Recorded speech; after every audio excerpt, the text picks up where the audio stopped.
Dairy is a staple in many diets around the world, but recently there has been a lot of chatter about whether dairy causes inflammation.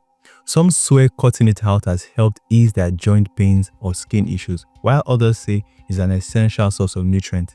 So, what is the truth? Today we are diving into the science to understand the connection between dairy and inflammation, and whether you need to rethink your relationship with milk. So before we get into this dairy issue, let's first clarify what inflammation is. Now, inflammation is your body's natural defense mechanism. Think of it like your internal alarm system.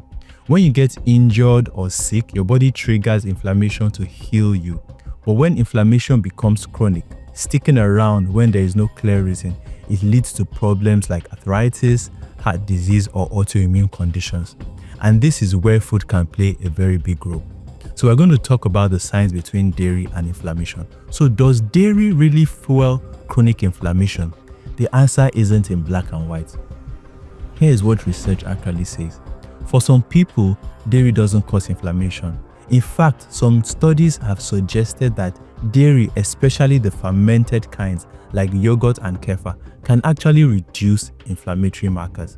But for some other individuals, especially people living with dairy allergies or those that are lactose intolerant, they may experience inflammatory symptoms like bloating, abdominal cramps, skin irritations, or fatigue, and this happens when they consume dairy. In autoimmune conditions, some individuals with conditions like rheumatoid arthritis or lupus report symptom relief when they cut out dairy from their diet.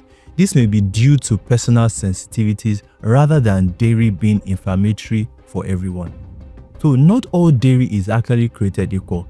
The impact it has on your body can depend on the form and quality. So for fermented dairy like yogurt, kefir, they contain probiotics that can support gut health and reduce inflammation. So for the full-fat dairy, this has been shown in studies that they have anti-inflammatory effect when consumed in moderation.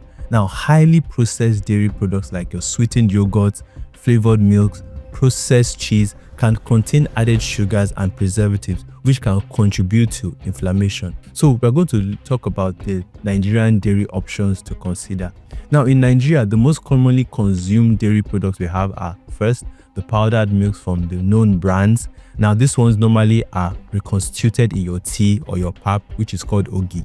Then we have condensed milk. Now this is high in sugar and is used in pastries or some drinks, and they are more likely to contribute to inflammation. Then we have our locally fermented dairy products like your nunu, which is known as fermented milk drink.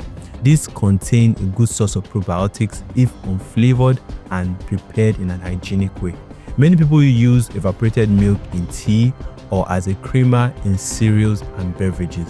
So the alternatives to consider if you have sensitivity to dairy or you are exploring an anti-inflammatory diet, these are the options you should look out for. So the first is your plant-based milks. Now these are basically your nuts or your other products that you can extract milk from when you blend it with water. So we have the almond milk, we have your coconut milk, we have soya milk, we even have rice milk, and these are best taken when they are unsweetened.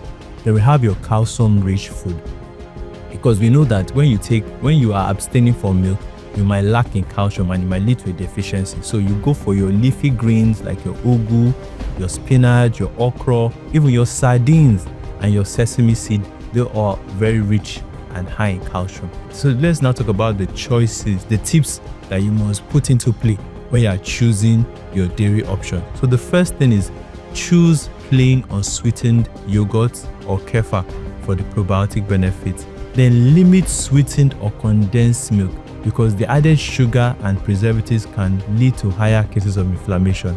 Then of course you must pay attention to how your body reacts. If you experience discomfort after dairy, consider cutting it back or trying lactose-free alternatives. Then, so now that you've heard all this, does it mean that dairy causes inflammation? The answer depends on your body.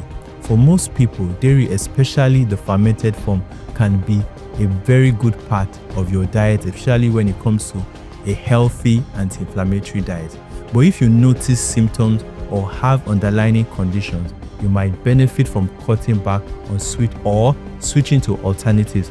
Ultimately, it's about listening to your body, choosing whole foods and making informed decisions based on how you feel. And you must also remember that even if you are on a streamlined diet or you have allergies and you cannot take some certain things, this can lead to deficiencies. So you ensure that you go for supplementations too. So if you are someone that you are on a dairy-free diet and you know that you need calcium, especially for growing children, ensure that you go to your pharmacy and ask for supplements that are rich in calcium so that the children will not develop deficiencies later in life.